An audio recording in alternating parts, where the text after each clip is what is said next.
Hello students, myself Anita Malhotra. Welcome you all to online classes of science class 6. Today we are going to start the first part of chapter 5, that is separation of substances. Okay, so I am sharing you the screen so that it will be easy for you to understand the chapter. Okay, now starting with the chapter, we have studied about food, fabrics and materials. They are either man-made or produced naturally.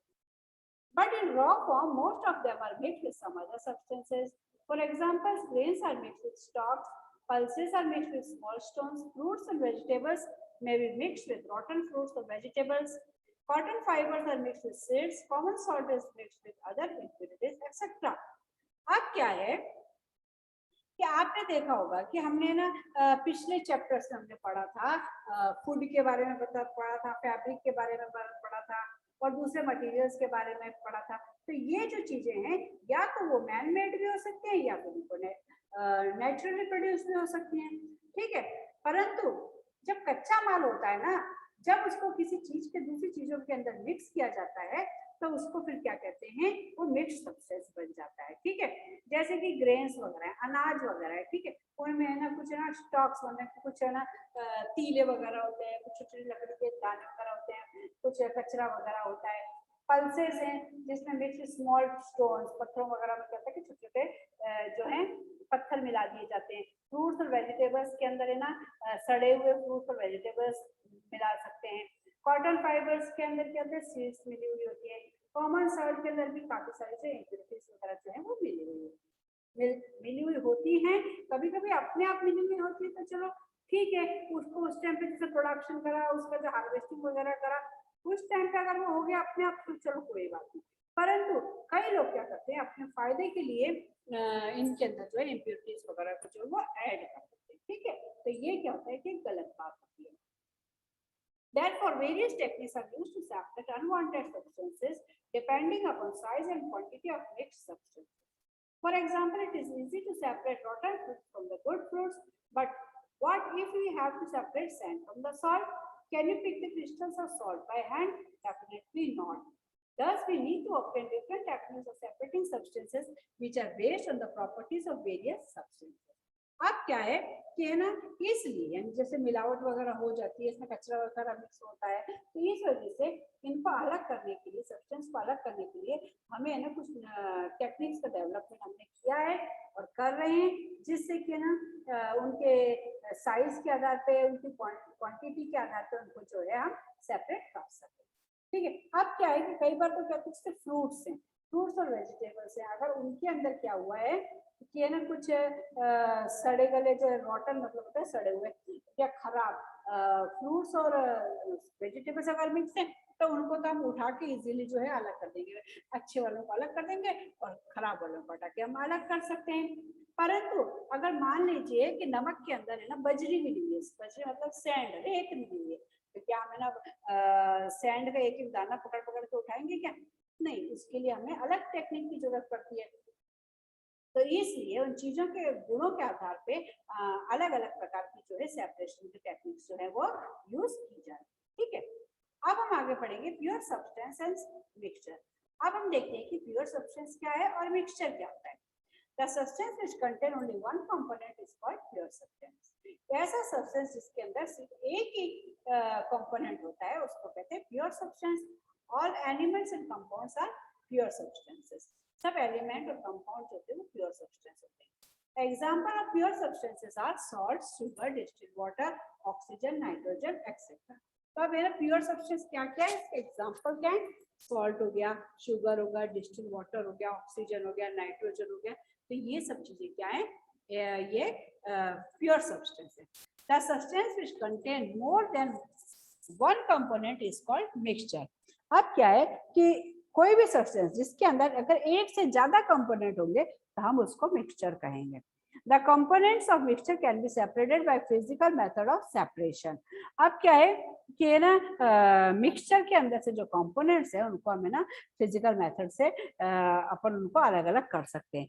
For example of mixtures are rock salt, air, tap water, lemonade etcetera, ठीक है।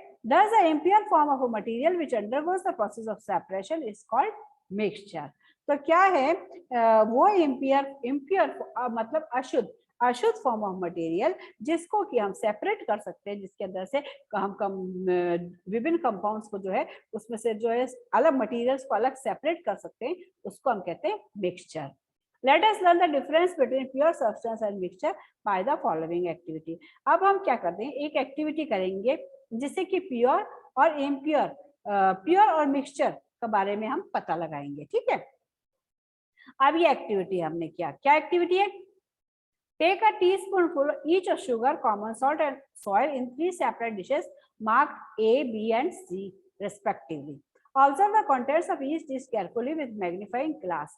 You will find that the color, shape and size of all the crystals of sugar and salt are same. But in soil, you will find the particles of different colors, shape, size, which may be of clay, grass and germs. Therefore, soil is a mixture, whereas salt and sugar are pure substance. अब हमने क्या किया है कि तीन है ना, हमने डिशेस लिए, 3 प्लेट लिए हैं, कुछ भी लिया है, उसके अंदर एक में हमने नमक रखा, एक में हमने शक्कर रखा और एक में हमने मिट्टी रखी। फिर हम एक मैग्नीफाइंग ग्लास की सहायता से, मैग्नीफाइंग ग्लास क्या होता है, जिससे कि हमें चीज जो है वो बड़ी फॉर्म में दिखाई देती है। ठीक है, अब मैग्नीफाइंग ग्लास की मदद से आप पहले सॉल्ट को देखो, तो आप नमक को देखोगे ना, तो क्या होगा कि नमक के टुकड़े जो है वो सभी टुकड़े जो है व्हाइट कलर के ही होंगे और उनका लगभग साइज जो है वो भी मिलता जुलता होगा, तो वो बिल्कुल पूरे सारे दाने जो हैं उनके वो नमक के ही होंगे। ठीक है, तो ये हो गया आपका प्योर फॉर्म। और इसी प्रकार जब हम शुगर के देखेंगे, शुगर हमने प्लेट में डाली, शुगर को जब हम गौर से देखते हैं, मैग्नीफाइंग ग्लास से देखते हैं, तो मैं वो सारे उसके जो टुकड़े होते हैं उनके कलर जो होता है वो व्हाइट होता है। ठीक है, और उनके साइज माने हो सकता है 19-20 किसी फर्क आता हो थोड़ा बहुत, परंतु ज्यादातर उनके साइज वगैरह जो होते हैं वो सब बिल्कुल जो है मिलते जुलते ही होते हैं। तो इस प्रकार के शुगर के अंदर जो सारे जो है ना उसके जो है ना दाने हैं वो शुगर के ही होते हैं। अब हम सॉइल पे जाते हैं, सॉइल को हम मैग्नीफाइंग ग्लास से देखते हैं, तो सॉइल को मैग्नीफाइंग ग्लास से देखने से सॉइल के अंदर ना हमें कुछ अलग अलग प्रकार की चीजें दिखाई देती हैं, जैसे थोड़ी क्ले दिखाई देगा, कुछ घास का चूरा दिखाई देगा, कुछ जर्म्स वगैरह भी दिखाई दे जाएंगे। तो फिर इसका मतलब क्या हुआ कि मिट्टी जो है एक मिक्सचर है, उसके अंदर बहुत सारी चीजें जो है मिली हुई हैं। ठीक है, सॉल्ट और शुगर जो है वो तो प्योर सब्सटेंस है और सॉइल जो है वो मिक्सचर है, क्योंकि उसके अंदर जो है और दूसरी चीजें, क्ले हो गया, ग्रास हो गया, जम्स हो गया, ऐसे छोटे छोटे पत्थर के टुकड़े, बहुत ही छोटे छोटे वो सैंड जैसे, वो उसके अंदर होंगे। तो इस प्रकार से सॉइल जो है वो एक मिक्सचर है। अब नीड ऑफ सेपरेशन, अब सेपरेशन करने की जरूरत क्यों पड़ती है? The need of separating the components of the mixture is due to the following reasons. अब निम्न कारण है जिनके कारण हमें चीजों को सेपरेट करना पड़ता है। To remove undesirable substance, मतलब कि कोई कुछ सब्सटेंस है उसमें से कुछ जो हमारे अनुपयोगी हैं, जो हमारे उपयोग के नहीं है, जिनको हम नहीं चाहते, तो उन चीजों को हम हटाएंगे, अलग करेंगे। ठीक है ना, food items in the raw states are contaminated with lots of harmful substances. If these impure substances are not removed from the food item, a number of people may become the victim of fatal diseases. For example, husk, stone and dirt present in food grains must be removed before cooking them.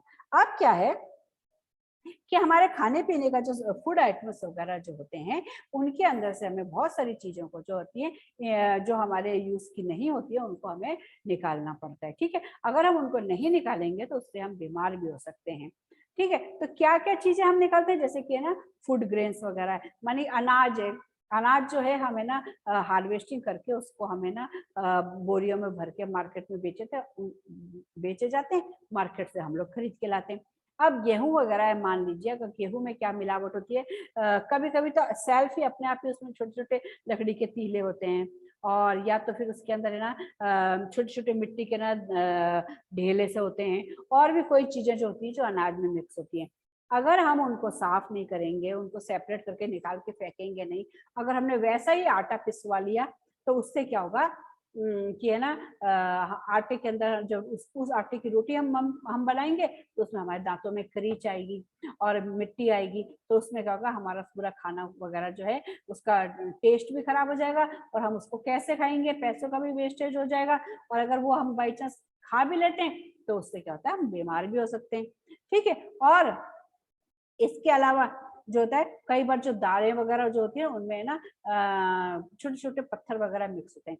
अगर हम उनको ना साफ करके separate करके उनके दान पत्थर को निकाल के चुन चुन के नहीं फटाएंगे अंदर से, तो फिर क्या हो सकता है कि वो जब दाल वाल बनाएंगे करेंगे तो उस टाइम पे मुंह में दांत में ना पत्थर आ जाएगा, और उससे क्या होता है हमारा दांत भी टूट सकता है, हमारी जीभ भी टूट सकती है उससे, और है ना हमें बहुत दर्द हो सकता है, फिर दांत का इलाज कराना भी पड़ सकता है। ठीक है, तो हमें दर्द होता है। ठीक है, तो इस प्रकार से बहुत सारी चीजें जो हैं उनको है ना सेपरेट इस प्रकार से किया जाता है, करना जरूरी भी होता है। ठीक है, अब हम आते हैं टू ऑब्टेन यूजफुल सब्सटेंसेस। कभी कभी क्या होता है कि हम जो उपयोगी सब्सटेंस प्राप्त करने के लिए भी सेपरेशन का काम करते हैं।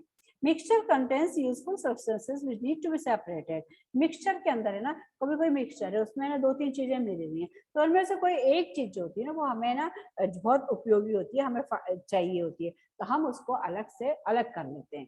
ठीक है, for example butter and cream are separated from curd and milk respectively। अब क्या है कि ना दही और दूध में से क्या होता है बटर और क्रीम वगैरह को जो है वो अलग कर लिया जाता है। Common salt is separated from sea water. Sea समुद्र का जो पानी होता है ना उसके अंदर है ना नमक मिला हुआ होता है, तो उसमें से ना नमक को है ना अलग कर लिया जाता है। ठीक है, petrol diesel kerosene diesel and paraffin are separated from petroleum. अब क्या पेट्रोलियम क्या है, ये जो है क्रूड ऑयल है, कच्चा तेल है जिसको कि जमीन के नीचे से निकाला जाता है, और इस पेट्रोलियम को है ना जब शुद्धिकरण करते हैं इसका रिफाइनरी में ले जाके इसको रिफाइन करते हैं, तो इसमें से पता है क्या क्या निकलता है, पेट्रोल निकलता है, केरोसिन निकलता है, डीजल निकलता है, पैराफिन वैक्स वगैरह निकलती है, तो ये ब्यूटीमेन निकलता है, तो इसमें बहुत सारी चीजें निकलती हैं। ठीक है, तो हम क्या करते हैं उसका शुद्धिकरण करते हैं और उसमें से वो जो है आवश्यक चीजें जो है उनको निकाल लेते हैं। To obtain highly pure substance, कई बार क्या होता है बहुत ज्यादा जो है प्योर सब्सटेंस को अलग करने के लिए भी सेपरेशन किया जाता है। अब वो क्या है, to obtain highly pure substance we need to remove impurities. कई बार क्या होता है कि उसको शुद्ध करने के लिए उसके अंदर से इम्प्योरिटीज माने अशुद्धियों को हटाया जाता है। For example water obtain from various sources is contaminated with many impurities. अब इसमें अगर हम एग्जाम्पल लें तो हम वाटर का लेंगे। पानी को क्या होता है, पानी के अंदर अगर हम किसी भी स्रोत से लेके पानी लेंगे, कहीं नदी में इधर उधर नाले वगैरह में इधर उधर पानी पड़ा तो क्या हम उसको यूज में ले लेंगे?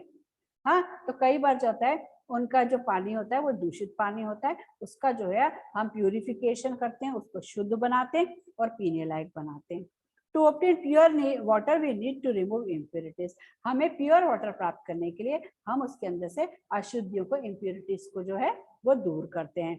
The impurities if not removed may cause many life-threatening diseases like cholera, hepatitis, jaundice, etc. अब अगर पानी के अंदर है ना अगर इम्प्योरिटीज रह जाएंगी, हम गंदा पानी ऐसे पीने लग जाएंगे, तो पानी के अंदर तो है ना जर्म्स वगैरह भी होते हैं, वो गंदा पानी होता है, तो उससे क्या होता है हमें बहुत सारी बीमारियां भी लग सकती हैं। ठीक है, उसमें तो है ना हमें कौन कौन सी बीमारी हो सकती है, कॉलेरा हो सकता है, हेपेटाइटिस हो सकता है, जॉन्डिस हो सकता है, तो ऐसे जो है हमें बहुत सारी बीमारियां जो है इससे हो सकती हैं, इसलिए इनका जो है बिल्कुल शुद्ध पानी जो है वो पीना बहुत आवश्यक है। ठीक है, अब एनरिच योर नॉलेज, थोड़ा अपना ज्ञान और बढ़ाते हैं। It is obvious that during the process of harvesting of crops food items are mixed with impurities like dust, husk and small stones. अब क्या होता है जब है ना फसल की कटाई वगैरह की जाती है, हार्वेस्टिंग की जाती है, तो उस टाइम पे क्या होता है कि ना उस हार्वेस्टिंग के टाइम पे जो फसल होती है ना उसको जब भर भर के आना उसका भंडारण किया जाता है, तो नेचुरली कुछ थोड़ा बहुत उसमें ना कचरा वगैरह कूड़ा वगैरह छोटे मोटा कचरा जो है उसमें आ जाता है। चलो वो आ गया तो ठीक है, वो तो भाई गलती से आ गया, ठीक है, उसको हम साफ कर सकते हैं। But if the pure food item is mixed with impurities deliberately to cheat the customers, it is called adulteration of food. परंतु अगर शुद्ध चीजों को, क्या प्योर खाने की चीजों को, अगर उनके अंदर है ना कुछ लोग क्या करते हैं, कुछ दुकानदार वगैरह जो क्या करते हैं अपने लालच के लिए, अपने स्वार्थ के लिए उसके अंदर क्या होता है चीजें मिक्स कर देते हैं, क्या उनमें गलत चीजें मिक्स कर देते हैं, जिससे कहते हैं अडल्ट्रेशन ऑफ फूड।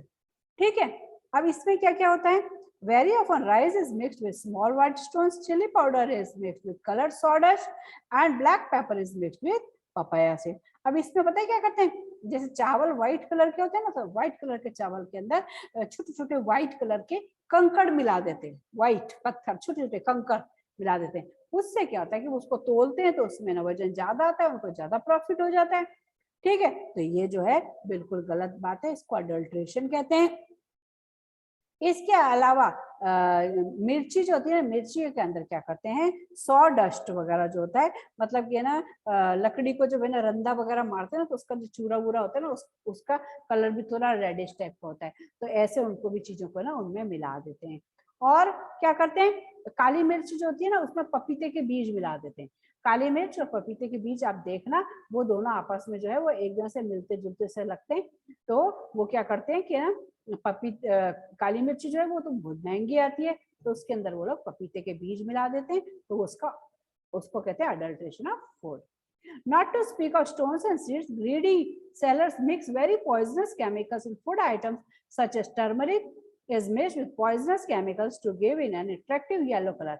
यही नहीं, कुछ लालची लोग जो होते हैं, वो लोग दुकानदार या क्या करते हैं पता है, वो लोग क्या करते हैं कि बहुत ही हार्मफुल केमिकल भी चीजों में मिला देते हैं। जैसे हल्दी है, तो हल्दी का कलर पीला होता है, तो वो है ना क्या करते हैं, उसमें अगर ज्यादा चमक नहीं है, शो नहीं है, तो वो क्या करते हैं कि कोई केमिकल होते हैं जिनका कलर पीला होता है, वो हल्दी के ऊपर चढ़ा देते हैं। ठीक है, उससे क्या होती है, हल्दी बहुत अच्छी पीली पीली दिखती है, तो लोग समझते हैं अरे वाह ये तो बहुत अच्छी हल्दी है, वो उस हल्दी को खरीद लेते हैं, पिसवा लेते हैं और उसका खाने में यूज कर लेते हैं। ठीक है, तो ये जो है केमिकल मिली हुई जो हल्दी होती है, ये है ना हमारे शरीर के लिए बहुत ज्यादा नुकसानदायक होती है। ठीक है, thus to escape from adulteration we should always buy good quality food items from reliable shops. इस प्रकार से ये फूड के जो है इसका अडल्ट्रेशन से बचने के लिए हमें क्या करना चाहिए, हमें अच्छी क्वालिटी की जो चीजें खरीदनी चाहिए और अच्छी दुकान से खरीदनी चाहिए, रिलायबल दुकानदार से, जो दुकानदार हमेशा अच्छा सामान बेचता है उससे ही सामान खरीदना चाहिए। नहीं तो क्या होगा, हमें अशुद्धि वाला गलत चीज मिल जाएगी, महंगी चीज मिल जाएगी, फिर उससे है ना हम लोगों को बहुत ही प्रॉब्लम हो सकती है, हम बीमार हो सकते हैं, हमारे पैसे भी ज्यादा खर्च हो जाएंगे। ठीक है ना। अच्छा, अब हम आगे चलते हैं, वेरियस मेथड्स ऑफ सेपरेशन। अब बहुत सारे अलग अलग मेथड्स हैं सेपरेशन के, हम उनके बारे में पढ़ते हैं। ठीक है, कि कैसे सेपरेशन जो है वो किया जाता है। Every food item goes through a number of methods of separation before reaching our kitchen. The main purpose of these methods is to make food clean and palatable. Here are some commonly used methods to clean the food item. अब अनाज उगाने से लेके, जैसे कि हमने कई गेहूं वगैरह जो है उसको खेतों में हमने उगाया, वहां से लेके, ठीक है, वहां से उसको उगाया करा, किसान ने उसको कटिंग करी, उसकी हार्वेस्टिंग करी, उसके बाद में उसको है ना मंडियों में बेचा, मंडियों से फिर है ना रिटेलरों में ने खरीदा, फिर रिटेलरों से फिर हम लोगों ने खरीदा, उसको हम अनाज को घर में लेके आए, घर में लेके आए फिर हमने उसको है ना साफ वगैरह हम उसको करते हैं, साफ करके उसको चक्की पे पिसाते हैं, चक्की पे पिसाने के बाद में घर में आता है, तो फिर मम्मी उसका आटा गूंथती है, फिर मम्मी उसको रोटी बनाती है, तो और रोटी बनाने के बाद में वो हमारी प्लेट में आती है। तो कितने सारे काम हुए थे। पहले टेबल का मतलब होता है हमारे प्लेट में जब खाना आता है ना प्लेट में, तब तक के लिए कितने सारे काम होते हैं ना। तो अब क्या है, here are some commonly used methods to clean the food items. अब यहाँ पे हम कुछ कॉमन मेथड्स के बारे में पढ़ेंगे जिनसे कि खाने की जो है उनको साफ सफाई की जाती है, उसको अलग, उसमें से इम्प्योरिटीज वगैरह को जो है वो अलग की जाती है। ठीक है, अब उसमें हमारा जो फर्स्ट है वो है threshing. It is the process of separating grains from harvested crop. In this process, the stalks of crops are beaten either on the ground or on the hard surface. अब ये क्या है, थ्रेशिंग का मतलब क्या होता है कि है ना जो हार्वेस्ट हम लोग है ना हार्वेस्टिंग करते हैं ना, जब हम ना फसल को काटते हैं, तो उसके बाद में क्या है कि ग्रेन्स, उसके दानों को अलग करने के लिए क्या करते हैं हम लोग, वो जो पूरे के पूरे लंबे लंबे जो स्टॉक्स से होते हैं ना, देखो मैन्युअली थ्रेशिंग करी वो औरतें, उन्होंने क्या करा है, ये काट लिए इनको फिर इनको ना ये जो स्टॉक्स हैं, मतलब कि उनके लंबे लंबे जो है ना डंडियां है ना, ये इसके अंदर ग्रेन्स लगे हुए हैं। ठीक है, तो उनको क्या करते हैं वो लोग बहुत सारों को उठा के आपस में बंडल बना के उसको ऊपर जोर जोर से जमीन पे मारते हैं। ठीक है, तो उससे क्या होता है या किसी हार्ड सरफेस के ऊपर ऐसे से जोर जोर से मारते हैं। उससे मारने से क्या होता है, उसके अंदर से ना जो दाने वगैरह ग्रेन वगैरह होते हैं वो अलग हो जाते हैं। ठीक है, अच्छा अब if the yield is not much, manual threshing is employed. In this process, the dried crop is beaten by sticks so as to loosen the grains contained in it. अगर खेत छोटा मोटा है तो उसके अंदर तो थोड़ी बहुत ही फसल वगैरह होगी, तो उसमें क्या करते हैं कि वो क्रॉप वगैरह को क्या करते हैं, उसको नीचे बिछा देते हैं। जब वो सूख जाती है ना खूब अच्छे से, तो उसको क्या कहते हैं, डंडियों की सहायता से जोर जोर से मारते हैं। ठीक है, ऐसे मारने से क्या होता है कि उसके अंदर के जो दाने ग्रेन्स वगैरह जो है वो अलग हो जाते हैं। ठीक है, अच्छा sometimes it is done by holding a pile of crops and hitting it on the rock or other hard surface to loosen the grains from the plants. और कभी कभी उनको उठा के जोर जोर से पटकन मारा जाता है जमीन के ऊपर या हार्ड सरफेस के ऊपर, ताकि उनके जो है दाने जो है ग्रेन्स जो है वो अलग हो जाएं। In the traditional method of threshing, the harvested crop is spread on the ground in a small area, and cattle like buffaloes, bullocks or camels are made to walk over it again and again in a circle. अब क्या होता है कि traditional method में इसमें क्या करते हैं कि बहुत सारा ये जो है ना सूखा हुआ अनाज होता है ना, देखो आपको इसमें ट्रेडिशनल मेथड ऑफ थ्रेशिंग आपको इसमें दिख रही होगी। इसमें इन्होंने क्या करा है, बहुत सारा जो है ना ये हार्वेस्टिंग करने के बाद में इसको फील्ड में ना बिछा देते हैं नीचे। ठीक है, और फिर उसके ऊपर क्या करते हैं कि ये बैलों को, कैमल को, इन जानवरों को जो है गोल गोल गोल गोल घुमाया जाता है। ठीक है, तो उनके पैरों से चलने के कारण क्या होता है, उनके जो ग्रेन्स जो होते हैं वो ढीले होकर निकल आते हैं, बाहर निकल जाते हैं। ठीक है, अच्छा during threshing the leaves and stems of the crop plants are converted into very small pieces. जब इस प्रकार से थ्रेशिंग करते हैं ना, तो उस टाइम पे क्या होता है कि उसकी पत्तियां और स्टेम वगैरह जो होती है ना क्रॉप की, वो क्या होते हैं छोटे छोटे, बहुत ही छोटे छोटे टुकड़े में बन जाते हैं, जिनको कि हे कहते हैं, हे या तूड़ा भी कहते हैं उसको। ठीक है, which is used as a fodder for animals, जिसका उपयोग जानवरों के खाने के लिए काम में लिया जाता है। ठीक है, तूड़ा वगैरह होता है ना। Nowadays threshing is done by a machine called combine harvester. आजकल थ्रेशिंग का काम जो है वो कंबाइन हार्वेस्टर की मदद से एक मशीन है उससे किया जाता है। It performs the function of harvesting as well as threshing. इसको कंबाइन मशीन क्यों करते हैं, क्योंकि ये दो प्रकार के काम करती है, ये हार्वेस्टिंग का भी काम करती है और थ्रेशिंग का भी काम करती है। ठीक है, इससे क्या होता है कि काम जो है वो जल्दी हो जाता है और इसमें लोग भी है ना कम लगते हैं और ये इजीली जो है जल्दी हो जाता है। Chaff or husks is the dry protective covering of the seeds of cereal grains. अब chaff क्या है या husk है ना, वो क्या होता है, तो ये क्या होता है पता है, जो ग्रेन्स वगैरह होते हैं ना उनके ऊपर जो कवर सा होता है ना सूखा सा, उसको कहते हैं। Which is separated from the seeds during threshing. Chaff is indigestible by humans, but cattle can eat it. Therefore, it is used as a fodder. अब जैसे कि आपने जौ वगैरह देखा, गेहूं के अंदर ना जौ वगैरह होता है, उसमें ना दाना होता है, जौ के अंदर गेहूं का दाना होता है, ऊपर का जो होता है वो कवर वगैरह उसको हटाया जाता है। ठीक है, तो उसको क्या होता है, वो एक प्रकार से ना उसको हम नहीं खा सकते, वो हमारे हमारे शरीर में डाइजेस्ट नहीं होता।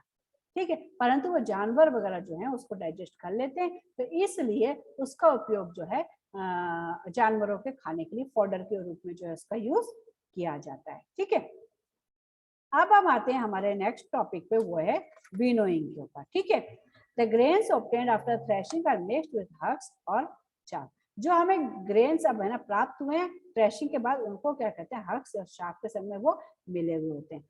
सो टू रिमूव इट, इसलिए अब है ना वो कचरा माने कि उसका चूरा हो गया, पत्ती वत्तियों का चूरा हो गया, हंस का तूड़ा वगैरह हो गया और दाने वगैरह हो गया, वो चलने जानवरों के चलने करने से तो वो सारा इकट्ठा हो गया ना, उसमें दाने भी हैं, चूरा भी है, पत्तियों का चूरा भी है, सूखा सूखा सब कुछ है उसके अंदर। ठीक है, पूरा का पूरा वो चूरा हो गया। अब क्या, अब भाई चूरे में से उसमें से फॉडर को अलग करना है और अनाज के दानों को भी तो अलग करना है ना, अब वो कैसे करेंगे, तो वो हम करेंगे विनोइंग से करेंगे। In this method, the mixture is allowed to fall down from a height. इसमें क्या करते हैं, एक वो पहले जमाने में तो इसमें क्या करते थे, उसमें ना सुपड़ा सा होता था, उसमें भर के उसको बहुत ऊपर से ऐसे नीचे गिराते थे। तो नीचे गिराने से क्या होता था कि है ना अनाज के दाने और वो तूड़ा वगैरह गिरता था ना, तो तूड़ा तो होता है हल्का, तो वहाँ एक तरह से यानी या तो पंखा लगा देते थे या फिर है ना हवा वगैरह जब चलती थी उस टाइम पे ये काम करते हैं, उसको ऊपर से करते हैं, तो हवा से तूड़ा तो उड़ उड़ के ना आगे चला जाता है और ग्रेस जो होते हैं ना, वो ग्रेस भारी होते हैं तो वो उसी जगह पे गिरते जाते हैं और तूड़ा उड़ के अलग जाता रहता है। तो इस प्रकार से तूड़ा जो है वो अलग थोड़ी सी दूरी पे कलेक्ट हो जाता है और ग्रेन्स जो है यहाँ पे कलेक्ट हो जाते हैं। ठीक है, अच्छा, the mixture is allowed to fall down from a height, the grains fall down vertically forming a heap while the husk being light is blown away from the grains. वो क्या है, हस्क जो है उसका तूड़ा जो है वो हल्का होता है इसलिए वो हवा से थोड़ा आगे उड़ जाता है, और ग्रेन्स जो होते हैं वो हैवी होते हैं इसलिए वो सीधे नीचे चले जाते हैं और तूड़ा थोड़ा आगे चला जाता है। Forming a separate heap over the distance away from the heap of grains. इस प्रकार से हस्क का ढेर जो है, तूड़े का ढेर जो है वो थोड़ी सी दूरी पे जाके बहुत सारा ढेर बन जाता है और अनाज का ढेर यहीं का यहीं नीचे लग जाता है। ठीक है, अब हम आते हैं हैंड पिकिंग के ऊपर। किस पे आते हैं हम, हैंड पिकिंग के ऊपर। ये हमारा ये रहा hand picking. Okay, if the undesirable substance present in the mixture are big and visible and different, they can be separated by hand picking. अब क्या है कि अगर कोई दो सब्सटेंस है, उनमें से क्या है कि अगर है ना दो चीजें मिली हुई हैं, ठीक है, और वो हमको दिखाई देती है इजीली और वो बड़ी बड़ी हैं, तो हम उनको अपने हाथ की सहायता से भी उनको हैंड से, हाथ से चुन देते हैं। जैसे कि दाल वगैरह होती है, दाल में अगर पत्थर वत्थर होते हैं तो हम लोग उसको दाल को ऐसे ऐसे करके प्लेट में डाल के उसमें पत्थर उठा उठा के उसको चुन के फेंक देते हैं। ठीक है, for example stones present in rice. अब चावल है, चावल के अंदर जो है अगर है ना कुछ पत्थर वत्थर है तो उनको हम हाथ से बीन सकते हैं। ठीक है, एंड पल्सेस, और दालों में अगर होते हैं तो उनको भी हम कर सकते हैं। कैन बी सेपरेटेड बाय अपने हाथ की सहायता से उसको हम जो है उसमें से जो इम्प्योरिटीज को निकाल सकते हैं, उसको कहते हैं hand picking. However, hand picking is useful only if you need to separate a small amount of a constituent from a mixture. अब क्या बहुत सारे कट्टे के कट्टे भरे हुए, बहुत सारे अनाज भरा हुआ है, क्या उनको हम हैंड पिकिंग कर सकते हैं क्या? उनको हैंड पिकिंग करने के लिए तो बहुत मुश्किल है। हाँ, अगर हम थोड़ा 1-8 किलो, 1.5-2 किलो जो हम अपने घर के लिए लाए हैं तो उसको अगर साफ करना है तो चलो ठीक है, उसको तो अपन साफ कर सकते हैं, इजीली कर सकते हैं। तो बहुत ज्यादा होगा तो उसको तो हम नहीं कर सकते ना। This is because the process is time consuming, इसमें जो है वो बहुत ज्यादा टाइम लगता है। ठीक है, तो हैंड पिकिंग का काम जो है वो सिर्फ हम लोग थोड़े बहुत के लिए कर सकते हैं। अब है सीविंग। सीविंग मतलब होता है छाननी से छानते हैं ना, सीव मतलब होता है छाननी। कुछ को हम छानने का काम करते हैं, जैसे आटा वगैरह, अगर बाई चांस उसमें है ना कुछ है ना अगर छोटे छोटे छेली वगैरह निकलते हैं ना, आटे को अपन साफ करते हैं तो है ना उसको अगर हम है ना ऐसे छानेंगे ना तो उसमें से ना आटा आटा नीचे आ जाता है, ऊपर छेली से रह जाती है, तो हम उसको छान के बाहर फेंक देते हैं। इसी प्रकार गेहूं को भी हम छानते हैं ताकि उसमें जो बड़ा बड़े जो इम्प्योरिटीज वगैरह रहती है ऊपर रह जाती है और बाकी का नीचे निकल जाता है। ठीक है, नीचे निकल छानने से गेहूं में अगर ऊपर तक कुछ छोटी छोटी अगर होती है तो इम्प्योरिटीज वो नीचे निकल जाती है। गेहूं में कभी कभी छोटे छोटे घुण भी लग जाते हैं, जब उसको छानते हैं तो वो घुण क्या होते हैं बाहर नीचे गिर जाते हैं। ठीक है, तो इस प्रकार से छन्नी, सीव बोलते हैं छन्नी। This method is preferred when the components of a mixture are of different size. अगर मिक्सचर के जो अंदर जो कंपोनेंट हैं, जो चीजें हैं वो अलग अलग साइज की हैं तो उनको क्या है छान के अलग किया जा सकता है। In this method, the mixture is shaken on a sieve. इसमें क्या करते हैं कि मिक्सचर को क्या करते हैं, सिव मतलब छन्नी में ना ऐसे ऐसे शेक करते हैं, हिलाते हैं। The particles smaller than the holes of the sieve fall down and the bigger ones remain in the sieve. जो particles उस छन्नी के होल्स से छोटे होते हैं वो तो निकल के बाहर आ जाते हैं, और उससे जो बड़े होते हैं वो पार्टिकल तो उसमें छन्नी में ही रह जाते हैं। Small and fine sieves are used in the kitchen to separate bran from the floor, while bigger sieves are used as construction sites to separate stones from the sand. अब क्या होता है कि बहुत अच्छी पतली छाननी जो होती है ना वो हमारे घरों में हम यूज करते हैं, उसमें हम मैंने आपको बताया था उससे हम आटा वगैरह छानते हैं ताकि उससे पतला पतला आटा जो है वो नीचे निकल आता है, उसकी छेली वगैरह जो है वो छन्नी में रह जाती है, जिसको हम निकाल के और ना पॉलिथीन में डाल के या किसी भी कचरे में डाल के उनको गाय वगैरह को खिलाने के काम में लेते हैं। और जो आटा साफ निकलता है हम उसका आटा गूंद के उसकी रोटी वगैरह बना लेते हैं। और बड़ी बड़ी छन्नी का उपयोग कहाँ किया जाता है, जब है ना कंस्ट्रक्शन वगैरह होता है ना तो उसमें क्या होता है बजरी और पत्थर मिले हुए होते हैं तो बजरी को छानते हैं, क्या करते हैं, बजरी को छानते हैं तो बजरी नीचे निकल जाती है और बड़े बड़े पत्थर जो है ऊपर ले जाते हैं, तो उनको हटा देते हैं, क्योंकि बजरी और सीमेंट को मिला के उससे एक अच्छा सा पेस्ट बनाते हैं और उससे फिर जो है घरों वगैरह का जो है वो प्लास्टर वगैरह करने के काम में लिया जाता है। ठीक है, और भी कंस्ट्रक्शन के दूसरे कामों के लिए जो है उसका यूज किया जाता है। ठीक है, अब इस प्रकार से छन्नी सीव का जो है काम है, इससे भी जो है सेपरेशन का काम किया जाता है। अब हम आते हैं separating insoluble solutes from liquid. अब क्या है कि कई जो है ना इनसॉल्युबल मतलब कि जो घुलते नहीं है, सॉलिड मतलब कि जो ठोस चीजें जो पानी नहीं घुलते, उनको पानी से कैसे अलग करेंगे। ठीक है, तो अब इसका है सेडिमेंटेशन एंड डिसेंटेशन। अब क्या है, हम जो अघुलनशील सॉलिड्स को हम लिक्विड से कैसे अलग करेंगे। These methods are used to separate a solid liquid mixture in which the solid is heavier than the liquids. Suppose you have a solid liquid mixture of sand and water. If you allow the mixture to stand for some time, the sand will settle at the bottom and the water will remain over the layer of settled sand. This process is called sedimentation, and the solid settled at the bottom is called sediment. The liquid about the sediment is known as the supernatant liquid. The supernatant liquid can be poured gently into another container without disturbing the sediment. You may pour out the liquid using a glass rod to avoid spilling. This process is called desanitation. अब क्या है, देखो सुनो, sedimentation और डिसैनिटेशन कैसे किया जाता है। देखो इसमें क्या करते हैं कि है ना, मान लीजिए कि हमने एक बीकर लिया, ठीक है, बीकर में हमने क्या करा कि ना थोड़ी सी सैंड और वाटर जो है उसको, वाटर और सैंड उसमें मिला दिया, मिला के डाल दिया। ठीक है, अब क्या होगा कि हम उसको क्या करेंगे, थोड़ी देर के लिए उसको वैसे ही पड़े रहने देंगे, क्योंकि सैंड जो है वो पानी में घुलेगी तो है नहीं, वो इनसॉल्युबल है और वो सॉलिड भी है, तो वो क्या करेगी, उस बीकर के नीचे जो है ना वो बैठ जाएगी। ठीक है, जब पानी थोड़ा स्टिल हो जाएगा उसमें वो बैठ जाएगी नीचे, नीचे बैठ गई तो फिर हम क्या करेंगे, उसमें से ऊपर का पानी जो है उसको धीरे से ऐसे उड़ेल के निकाल लेंगे, या फिर हम क्या करेंगे, किसी पाइप वगैरह की सहायता से उसको पानी को धीरे धीरे निकल के निकाल लेंगे और उसमें नीचे जो है वो सैंड जो है वो नीचे पड़ी रह जाएगी। तो इस प्रकार से, इस प्रोसेस से, जिससे कि पानी हमने निकाल लिया और नीचे वो बैठ गया, तो उसको कहते हैं सेडिमेंटेशन। ठीक है, इस प्रकार से चीजों पानी को अलग करना को कहते हैं कि सेडिमेंटेशन। ठीक है, और जो पानी जो होता है ना ऊपर, उसको कहते हैं सुपरनेटेंट लिक्विड। तो क्या कहते हैं, सुपरनेटेंट लिक्विड, जो पानी है ऊपर उसको कहते हैं सुपरनेटेंट लिक्विड।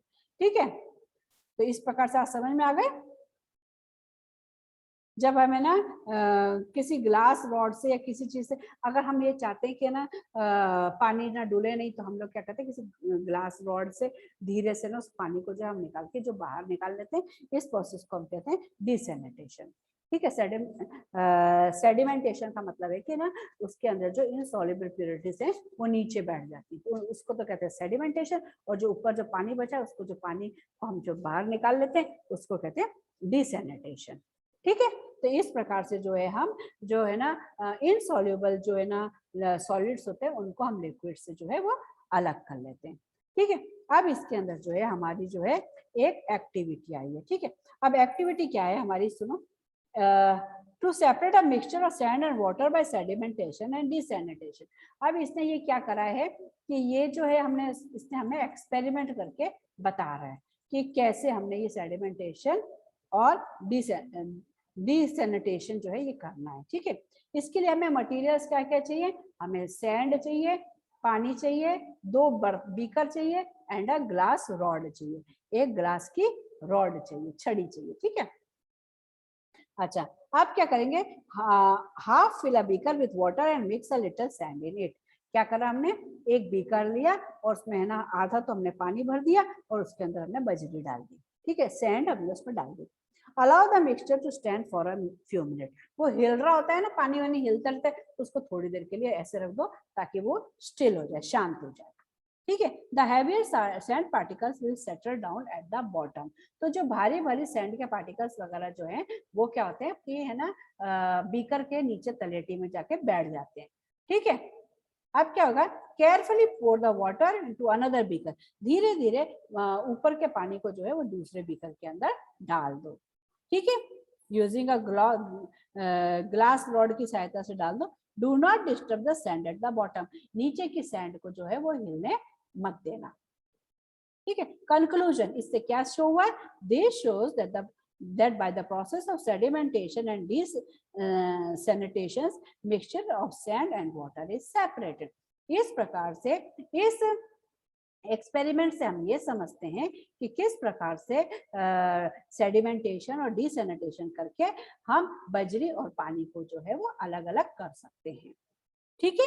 तो इस प्रकार से जो ये हमारा ये सेडिमेंटेशन और डिसेडिमेंटेशन का जो पार्ट है वो यहाँ पे खत्म होता है, ठीक है। अब हमारा जो नेक्स्ट इसमें वो है लोडिंग। क्या है? Loading. If the suspended particles of a solid and a liquid are very fine, क्या अगर क्या होता है कि ना जो पार्टिकल्स है ना सॉलिड के, अगर हम कुछ पार्टिकल जो सॉलिड के कुछ पार्टिकल्स अगर लिक्विड में वो बहुत ही फाइन होते हैं, they take a very long time to settle down, तो उनको क्या होता है कि है ना नीचे बैठने के लिए बहुत ज्यादा वो समय लगाते हैं। For example the particles of clay in muddy water are very fine. अब क्या होता है, क्ले होता है ना एक प्रकार की मिट्टी सी होती है, चिकनी मिट्टी सी होती है, तो वो क्या होती है पानी के अंदर ना नीचे बैठने में बहुत ज्यादा टाइम लगाती है, ठीक है। क्योंकि अगर वो अगर नीचे बैठ जाए, इजीली बैठ जाए, तो हम उसको है ना ये सेडिमेंटेशन और डिसैनिटेशन से पानी अलग कर ले और उसको अलग कर लें, परंतु ये क्या होता है बहुत धीरे धीरे बैठती है। तो for example the particles of clay in muddy water are very fine and the sedimentation takes a very long time. In this case, loading helps sedimentation to take place quickly। तो इस तरह अगर कोई प्रॉब्लम आती है तो इसमें क्या होता है, लोडिंग की जो प्रक्रिया है वो बहुत हेल्पफुल होती है। अब लोडिंग में क्या होता है, in loading a piece of alum is stirred into the water. अब लोडिंग के अंदर क्या कहते हैं, एक फिटकरी का टुकड़ा है ना उसको उस पानी में डाल देते हैं, ठीक है। As the alum dissolves, it sticks to the fine clay particles and make them heavier। जब हम उसमें एलम फिटकरी डालते हैं ना तो फिटकरी क्या होता है कि फिटकरी के ऊपर जो ये ना क्ले के पार्टिकल्स जो है ना वो फिटकरी के ऊपर चिपक जाते हैं और फिर वो भारी हो जाते हैं, भारी होने से वो नीचे बैठ जाता है, ठीक है, तो वो जल्दी नीचे बैठ जाते हैं। आई बात समझ में? Then they settle down quite easily, फिर वो जल्दी जल्दी जो है नीचे बैठ जाते हैं, ठीक है। After a shower of rain the sky becomes very clear. अब क्या है कि जब है ना बरसात वगैरह आती है तो क्या होता है कि ऊपर का जो है ना हमारा आसमान जो है वो बहुत ही क्लियर हो जाता है, साफ हो जाता है। क्यों हो जाता है? It is because the dust particles in the air get loaded because of the rain drops and settle down leaving the air clean and fresh. ये ऐसा क्यों होता है? क्योंकि जब बरसात वगैरह जब आती है ना तो वातावरण में जो भी है ना अशुद्धियां वगैरह जो भी कुछ होती है वो पानी के कणों में ड्रॉप्स के संग में जो है वो मिक्स हो जाती है और वो वैसे तो वो उड़ती रहती है, हल्की होती है, तो वो नीचे बैठती नहीं है जल्दी, परंतु क्या होता है जब बरसात का पानी आता है तो उसके ड्रॉप्स के संग में ना वो मिल जाती है, तो उनके संग में मिलके वो भारी हो जाता है और वो नीचे जल्दी बैठ जाती है, तो उससे क्या होता है आसमान जो है वो क्लियर हो जाता है, ठीक है। अब आपको समझ में आया? बरसात के मौसम में है ना जब बरसात वगैरह आती है तो उसके बाद में ना बरसात जब रुकती है तो उसके बाद में हमारा जो है ना आसपास का जो है ना स्काई आसपास जब हम देखते हैं ना तो वो हमें बहुत अच्छा है ना दिखाई देता है। क्या? क्लियर स्काई, बिल्कुल एकदम से क्लियर दिखाई देता है। क्यों देता है? क्योंकि बीच की जो अशुद्धियां वगैरह कुछ जो थी वो पानी के संग मिलकर नीचे बैठ गई, ठीक है। तो आपको ये बात समझ में आ गई है अच्छी तरह से कि लोडिंग क्या होता है।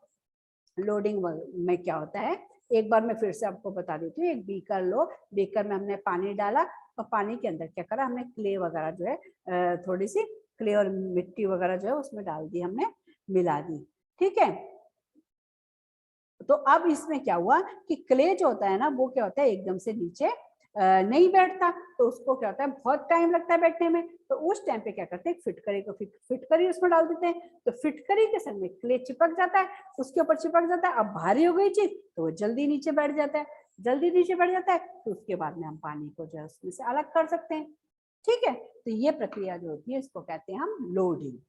ओके, अब जो हमारा है ये टॉपिक नेक्स्ट टॉपिक है वो है फिल्ट्रेशन का, परंतु अब हमारा जो ये टाइम हो रहा है तो I will have to end my first part here.